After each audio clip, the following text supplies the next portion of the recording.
नमस्कार, मैं हूं माही सिंह और आप देख रहे हैं नेक्स्ट 9 न्यूज।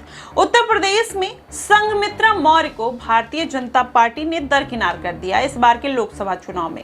अब माना जा रहा है कि विधानसभा चुनाव में संघमित्रा मौर्य एक पार्टी की तलाश में है। अब वो पार्टी कौन सी होगी? क्या अखिलेश यादव के साथ जाते हुए नजर आएंगे या फिर मायावती या चंद्रशेखर आजाद रावण वो ऑप्शन होकर निकलते हुए या उभरते हुए नजर आते हैं? अभी का जो माहौल बनता हुआ दिखाई दे रहा है, स्वामी प्रसाद मौर्य की भी खबरें आ रही हैं कि वो फिर से अखिलेश यादव का रुख कर सकते हैं।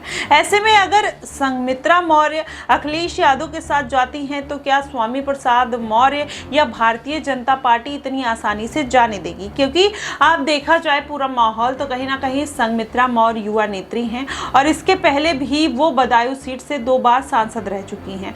भारतीय जनता पार्टी का जनाधार है और उनका खुद का एक जनाधार देखने को मिलता है। अब ऐसे में भारतीय जनता पार्टी की मुश्किलें जो हैं वो पहले से बढ़ी हैं। जो एनडीए के सहयोगी दल हैं उनको आंखें अभी से दिखाते हुए नजर आ रहे हैं। तो ऐसे में अगर ये सारी मुश्किलें देखने को मिलती है तो क्या संघमित्रा मौर्य अखिलेश यादव के साथ जाएंगी? क्या भारतीय जनता पार्टी ये चाहेगी? ये बड़ा सवाल है। लेकिन अगर पूरा माहौल देखा जाए तो संघमित्रा मौर्य कहीं ना कहीं अभी तो मुश्किलों में पड़ी हुई हैं अपनी पर्सनल लाइफ को लेकर। स्वामी प्रसाद मौर्य भी कहीं ना कहीं इसी मुश्किल में फंसते हुए नजर आ रहे हैं। दरअसल संघमित्रा मौर्य की जो पहली शादी हुई थी वहां पर वो बिना डाइवोर्स के दूसरी शादी कर लेती हैं, जिसके बाद उनके पहले पति उनके ऊपर केस डाल देते हैं और कहीं ना कहीं उनकी जो एक इज्जत है वो पूरी मिट्टी में मिलती हुई नजर आती है और उनके ऊपर केस किया जाता है, बार बार समन भेजा जाता है कोर्ट की तरफ से, लेकिन वो वहां पर पहुंचती नहीं है। इसलिए अब कोर्ट ने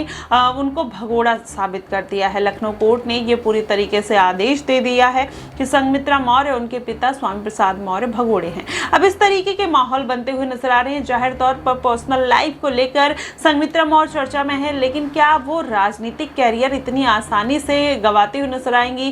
क्या वो भारतीय जनता पार्टी में ही रहेंगी? क्योंकि भारतीय जनता पार्टी ने हमेशा से उन विवादित चेहरों को अपनी पार्टी से दूर किया है। वो चाहे कितने बार के विजेता रहे हो, चाहे कितनी बार भी जीत दर्ज की हो। ऐसे में अब संघमित्रा मौर्य का भारतीय जनता पार्टी में टिक पाना बेहद मुश्किल नजर आता है। तो ऐसे में यही बात निकल कर आ रही है कि संघमित्रा मौर्य को हो सकता है चंद्रशेखर आजाद कोई बड़ा मौका दे सकते हैं या मायावती भी मौका दे सकती हैं। ऐसे में अखिलेश यादव तो पूरी तरीके से तैयार हैं कि संघमित्रा मौर्य को किस तरीके से साथ लिया जाए। स्वामी प्रसाद मौर्य अगर आ जाते हैं अखिलेश यादव के साथ तो जाहिर तौर पर हो सकता है कि कोई और बड़ा बवाल देखने को मिल सकता है। लेकिन अभी फिलहाल इसी तरीके की अटकलें लगाई जा रही हैं कि संघमित्रा मौर्य को मायावती कुछ बड़ा चांस या बड़ा ऑफर, बड़ा पद देती हुई नजर आ सकती है। देखना दिलचस्प होगा कि ये वाकई में इन खबरों में कितनी सच्चाई है, क्या कुछ होता है। आपको क्या कुछ लगता है आप हमें कमेंट बॉक्स में जरूर बताइएगा। फिलहाल के लिए बस इतना ही।